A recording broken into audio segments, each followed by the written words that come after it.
Hello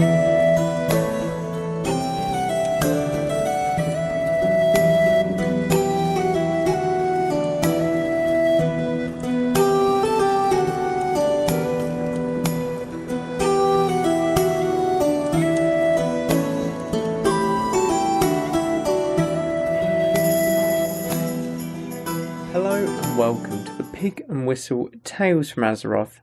As always here at the Pig and Whistle Inn in Stormwind, I go for a variety of subjects with regards to World of Warcraft.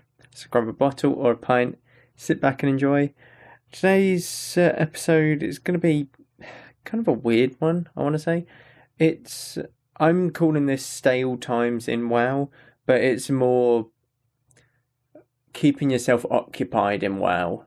That's kind of the way you can take it in one of two ways. It's keeping yourself occupied, or it is just stale times in WoW. That's what I'm going to go with. So I'll get into what I mean by that, obviously, very soon. But obviously, we're going to see about the weekly stuff. So for retail, you have the weekly world bosses of Morgeth, who is always there, I believe, from now on. And Valinor, which is the Bastion world boss. So make sure you help over there, get your anima, get your renown, that kind of thing if you're lacking behind. For the mythic affixes this week, it is Fortified. It is Raging, Explosive and Tormented. Fortified means that the mobs will have a bit more tankiness behind them. Raging means that your tank's just got to do a little bit of kiting when they get to a certain threshold because they do more damage. And explosive is kill them little, explosive balls so they don't die or explode and your raid gets killed. Very simple. For the weekly brawl this week, it is called Comp Stomp. From what I've seen, it's kind of just a normal Arathi Basin. I'm not too sure. Might be a bit of smaller teams, but I know what it is. It's the you're against bots. You're against bots, so literally you just 5-cap them and get a shit ton of honour, that kind of thing. So yeah, there's that little one. And the weekly bonus for this week is Battlegrounds. So you get more honour in Battlegrounds. So pairing this with Comp Stomp is absolutely insane and a nice way to just, get loads and loads of honour and gear up some ults. So definitely utilise that when you can. But we'll get into the main sort of bulk of the episode. And stale times in WoW. So with 9.1 being released, I think, couple months ago? About that. I believe it's about that, yeah. It's coming up to a couple months. It gave us loads of stuff. You got new mythics to look forward to, plus the mythic scoring system. You have a new PvP season, you have a new raid, you have Tazavesh, the mega dungeon, you have new campaign quest lines, you have more renown to get, flying mounts, just loads of things, more Torghast, more legendaries. There was loads that was added. But in terms of what was added in 9.1, it isn't necessarily going to keep you going forever. And this is the same with TBC. So TBC I find is great, but there isn't as much replayability like there is in retail. Obviously you can push for like multiple things in retail. For TBC you kind of have an end game. There is that kind of end game that is very much achievable very quickly in the phase. So we are currently in phase 1 for TBC, and with phase 1 you have Magtheridon, Gruul and Karazhan. And many people have completed these raids already. Some people completed them within the first month of it coming out. So you're sort of on the fence and waiting for phase 2. And you might have all the gear that you want, you might have absolutely everything, but it is very much you are just sitting around waiting for content because you can do the daily heroic, yeah, sure, but how many times can you do that until you get bored because it's the same heroic and in the end you're just going to have loads of badges of justice, which is the currency that you get from heroics, and you just can't spend it on anything because you've got everything that you've ever wanted. You can't necessarily do anything that you enjoy. I mean, for me, TBC, I still have Gruul and Megtherodons to look forward to, and I'm currently looking at getting, a group going for that, and that'll be fun. I'm not in any rush to complete all of the content in TBC. TBC is very much a side thing for me. It's, I wouldn't say it's a side thing, it's a main game that is, running alongside another main game for me. Because obviously WoW Retail and WoW TBC are completely different games, in my opinion. But there's a simplicity to TBC that I absolutely enjoy. And there's the complexity side to Retail that I absolutely enjoy. It's completely different. But, a little bit off track. But, yeah, while you're sort of in phase 1, there's only so much you can do, because loads of people have done, like I said, Gruul, Mag and Kara, and they've gotten all the gear that they want. Now they're just sat there waiting for phase 2. And to me, this seems a bit stupid. It seems like you're trying to rush the game that's, meant to just be fun, take your own time. Obviously, if people want to rush and do all the content that they want, that's more than fine. Like, that is on them, and I have no problems. It doesn't affect me at all, to be honest. But what affects me is when people rush all of the content and then they complain that there's no content. It's, oh my god, I've done everything that you've put out. What the hell is this? Why is there no more content? Now, the idea for this is to, have something to look forward to in the near future. So with phase 2, you obviously have Tempest Keep coming out, as well as Serpent Shrine Cavern. So 2 more raids, plus a new PvP season, plus a little bit more sort of stuff coming along with it. In when you look at phase 4, you've got more Badge of Justice stuff to buy. You've got more raids all throughout the phases. But it's when people finish this and then just go, well, this is stupid. There's no content now. It's like, yeah, because you rushed through it within a week. It makes no sense. But again, this is what leads to sort of stale times in WoW. It could be that people complete the content that there is, and it might be that there is just no content coming out. Because even if you're quite slow at completing content, I'm going to use Retail as an example here. Shadowlands came out October? I want to say November. Late November. And we didn't get 9.1 until 7 months later. 6-7 months later? Yeah, about 7. And by this time, everyone was really geared. Everyone needed a new PvP season. Everyone had done their mythics. They got their Keystone Master. They basically completed the entire thing. And they were just sort of sat there twiddling their thumbs for about, 5-ish months after the campaign had been done and all of that sort of stuff. But, they were just twiddling their thumbs for 5 months, just sitting there being like, yeah, this is good. And that's why there was such a migration over to TBC or Classic or whatever when Naxxramas came out, that kind of thing. So it's really tough to not have a stale time within WoW because everyone's constantly finishing content at different times. So you can't cater to everyone, but what Blizzard do is they cater to those who are a bit slower, because if you have people who speedrun the game, that's great. That's great for them. They have loads of time on their hands. They want to do absolutely everything as quickly as possible. That's fine. But WoW was meant to be a game for people who were... It's a lot more user-friendly. That's what it was set out to do in 2004 compared to all of the other MMOs on the market at the time, with stuff like, you don't lose all of your items on death and that kind of thing.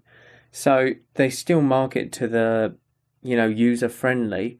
And for those who maybe have 1 or 2 hours a night after they've put their kids to sleep, their wife or husband's gone to bed or whatever, they've gone on to WoW just to do one Covenant campaign chapter or whatever, or they've come on to do one heroic dungeon that they can do a night that they allow themselves to do, that kind of thing. So it doesn't get as stale for them as quickly, and if content is released all at once, people will still get through it very quickly, and these people who are left behind feel a lot more upset about it because everyone will finish the content very quickly, and then they're still there, like running through Karazhan, and by the time they get to, say, Phase 5 Zul'Aman or Phase 4 Zul'Aman or whatever, then it's suddenly looking for more Zul'Aman, and they can't find anyone because everyone's quit because there was no content coming out because, you know, everyone had completed Burning Crusade, that kind of thing. So it's tough to not have stale times within WoW for many people because it is like you have completed it all and you just got to wait. And that's the reality of it. You just have to wait for content sometimes. But there are a lot of things that you can do within WoW during these stale times. Now, don't get me wrong, like, all of these are very tough, but I've had stale times within WoW myself. I've felt like I just don't want to play it. I've felt like there's, you know, no point in logging on. I log onto a character and think, you know what, I just can't be bothered, that kind of thing. But there is loads of stuff to do within WoW, and here's a few of the examples. So, for one, this is both TBC and retail orientated, but what you can do is you can focus on your main. Now, this obviously works if your main is not like full BIS and, you know, you just bored out your mind from them. So your main can always be improved, whether this is your spell rotation, whether this is your gear, whether this is your gold farming, whether this is your PvP, you know, attributes on that character. Anything can be improved. Everything can be improved at any given time. So you can focus on your main. Now, many people do, like, I know some people who do this. They'll have one character. They'll dedicate absolutely everything to this character. And I get that. You want that one character. It might be stressful for you to level ults and gear them, that kind of thing. And you just want a really good character that you excel at. And that's amazing. Like, you can really hone in your skills on this character, on this specific class, on this specific, you know, specialization, that kind of thing. And that's amazing. And this is what you need to look for. You can, you know, focus on your gear, you can focus on your spells, etc. It's really good to have a focus when you log on to WoW. And if you have even done the content in, like, say, TBC, you've done the raids, Gruul, Magtheridon, and what's the other? Karazhan. Like, that's fine. You're fully BIS geared. Okay, so you've done the content, you're BIS geared, but have you done any PvP? Do you PvP? No? Okay, so there's something that you can maybe look at and look into. It might be enjoyable for you. You might learn something new. You might learn how your class works inside out. You might learn many different things. If you're an expert at PvP, you're suddenly a gladiator, you're participating in Blizzard tournaments, you know, then maybe look at how to gold farm, like, quite efficiently, and try and get that down, like get a routine or something. If you want to be super rich on TBC and just buy out the auction house, that kind of thing, you can learn to play the auction house. That, like, there's loads of different things that you can look at on your main that you can always improve, because I highly doubt that everyone is absolutely flawless on their main and they have no faults whatsoever. Absolutely zero faults. So, you know, it's one of them things. Focus on your main if it's really something that you want to drive to, or, you know, look forward to and you enjoy playing. Don't burn yourself out on your main because it's not fun at all. Now, the complete opposite of this, if you are having stale times in WoW and your main's not doing it for you, level your ults. Now, what you can do is you can level them or gear your ults through, you know, arenas, possibly dungeons, TBC, you know, even the Kara raids, Gruul raids, that kind of thing. So you can level your alts and find another class that you might want to jump towards. Maybe it's something completely opposite. So, say like you're, I don't know, a resto druid, you might want to go for like a warrior, like a fury warrior or whatever, or a protection warrior, like a tank. Like, it's got to be something that you enjoy, but I always personally go with something that's a bit different. So my main on TBC is a mage. And I love mage. It's got nice AoE capabilities. The PvP is great. Dungeon DPS is great. Raid DPS is great. Amazing. It's all good. And for my ults, I have, in Classic, I had a Boomkin, which is a caster, but it's a lot more mana intensive. Like, I'm constantly wondering about my mana, watching it, like babysitting it, and trying to put out as much DPS compared to mana conservation as possible. So there's many different aspects to it. But for, like, say, retail, I have something like a Boomkin that's my main. And then I have a Paladin that is my ult. And this is a rep, this is a melee. And I've never been one to play melee characters. It's really weird for me. I always like being at the back and, being able to view everything from afar and doing all of that stuff. But seeing the Paladin in action, I actually have a lot of fun with it. There's a lot of quick decisions that you can make. There's a lot of utility in Paladins, and that's what's really fun. So, like, ultimately, my ult in Classic has become a Paladin, a tank Paladin. And this is completely different from like a Frost Mage, Arcane Mage, Fire Mage, etc. So leveling and gearing ults is a way to go if it is stale, or if you're finding that WoW is stale at the moment for you, because it breathes that new sort of fresh life into the game. You feel like you are a noob again, not knowing what you're doing and having to learn from scratch this new class possibly. Now, if you have all of your ults, every single class geared, and, you just got everything at max level, all geared, then I don't know what to suggest for you with that. Probably best to focus on your rotations, or like go to something completely different out of your comfort zone. Gold farming, arenas or PvE, that kind of thing. So another thing that you can do if there is a stale time in WoW, I have already mentioned it, but it is earn gold. Gold drives WoW, very much so. I mean, it's everywhere, obviously, gold. From trash items that you loot to bots farming it for, companies to sell for real life money. It's absolutely everything, and it actually has a IRL like value, which is insane. So the gold that you earn, obviously, it depends on your class. You can earn a lot more gold on certain classes. You can lose, or you can utilize your gold earning like per hour to a very good extent, depending on the class that you are. But I find that having a good budget for gold is always nice, because whether you want something really good, you want to gear up ults, then you look towards the auction house, and it's not cheap, obviously. So it's always good to have a bit of gold in the back pocket. And this is everything. And this is something that I just turn to every now and again. I would just turn to earning gold as a day of WoW, pretty much. I would log on, and for an hour or two, I would just go to like Tier's Hand or something and just kill some elites. Just chill out, listen to some music on YouTube or whatever.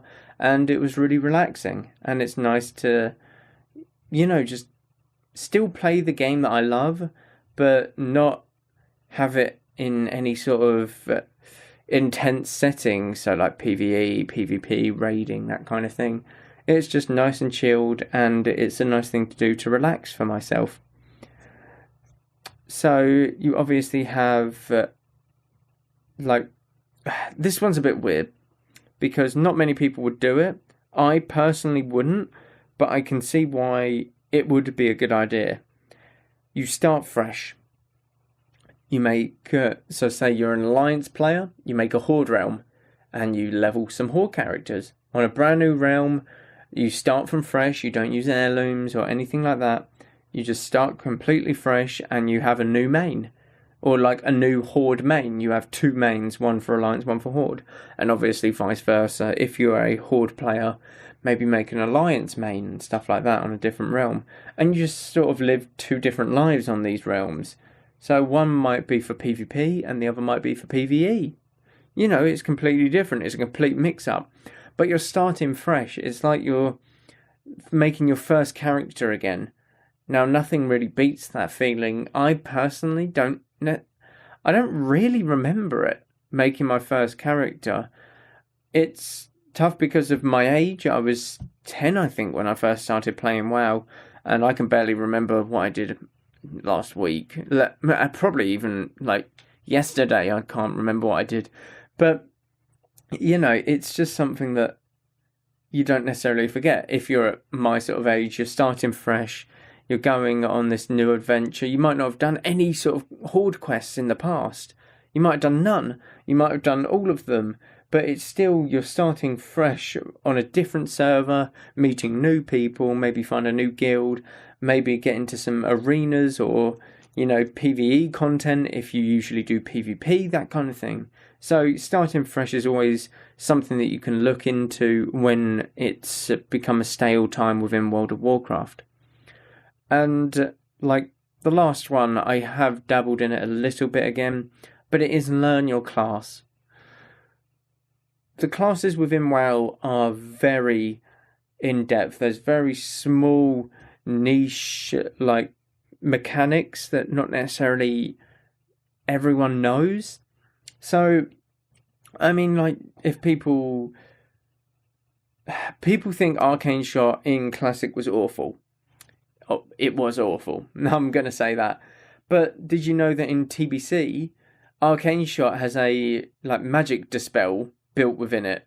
So you use it, and it has and it will remove a beneficial magic spell from the target that it hits. Did people know that? Not many people do, because not everyone used Arcane Shot. Not everyone's used to seeing an Arcane Shot used against them. I didn't know that for a while. So I was playing against hunters and I was getting dispelled by them not knowing it. It's one of them things. Like, with mages, did you know that Ice Lance does triple the amount of damage with ice? Or, yeah, when the target's frozen. No? Okay. Did you know that, like, Ice Lance doesn't trigger Frostbite, the talent, because it's not a slow effect? You know, you can proc Frostbite just by spamming rank 1 Frostbolts, that kind of thing. Like, there's many different small nuances within the game that not many people know. And this might be a class that you necessarily play, but you don't know that, you know, it is built within your class that you have this. And like I said, all of these classes are super in-depth. You can do so many things with each class, it's unreal. Like, you can... I'm going to go to a retail example here. I hopped into Mr. Tin Scythe on Mythic difficulty on my Boomkin, because I wanted to check out the Mythic affixes for this week and whatnot. But I realised that I hadn't done a Mythic this season, so I couldn't see the affixes because it's a +0. It's not like a +1 or 2 or anything. So I thought, okay, maybe killing the first boss might bring them up or something. I wanted to just kill the first boss to see if I could do it. But, you know, I wanted to see if it would somehow trigger the affixes. But I learned so much about how to kite on my character in the previous times that I knew that I could easily kite around this room. I knew the boss mechanics, I knew absolutely everything. I knew what I had to push when, I knew when to barkskin, I knew when to heal, I knew when to press my big cooldowns, that kind of thing. That this sort of rotation that I had was learned over many months, even years. I mean, this is a character that I've had since the start of WoW. This is my very first character. And this character's changed so many times, it's absolutely unreal. But each year I go back to them, even if they're not my main, and I learn them because that is my first ever character, and Druid is one of the more in-depth classes that I love. I love the shape-shifting, I love the healing that they do, I love the damage that they do, I like the different sort of aspects to, you can be a feral, you can be a boomkin, you can be a tree, you can be absolutely anything. The mobility is just above anything else. I've learnt my class throughout years. I've learnt Druid throughout years of playing WoW. They've gone through so many iterations, it's unreal.